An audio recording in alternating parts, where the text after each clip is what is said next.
మెదక్ జిల్లా నర్సాపూర్ నియోజకవర్గంలోని సాయికృష్ణ గార్డెన్స్ లో కాంగ్రెస్ పార్టీ కార్యకర్తల సమావేశం నిర్వహించారు. ఈ సమావేశానికి మంత్రులు కొండా సురేఖ, దామోదర్ రాజనరసింహ, మెదక్ కాంగ్రెస్ ఎంపీ అభ్యర్థి నీలం మధుతో పాటు నర్సాపూర్ నియోజకవర్గ ఇన్ఛార్జ్ ఆవుల రాజిరెడ్డి, మల్కాజ్గిరి మాజీ ఎమ్మెల్యే మైనంపల్లి హనుమంతరావు, మెదక్ జిల్లా కాంగ్రెస్ పార్టీ అధ్యక్షులు ఆంజనేయులు గౌడ్ పాల్గొనగా భారీగా తరలివచ్చారు పార్టీ కార్యకర్తలు.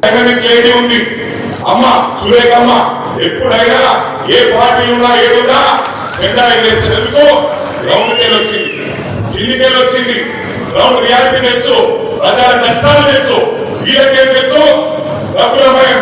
ఇవాళ వచ్చి ఫంక్షన్ ఫ్రీ ఇస్తాం, ఇది ఫ్రీ ఇస్తాం, ఎవరయ్యే జాగ్రత్త అడుగుతా ఉన్నా.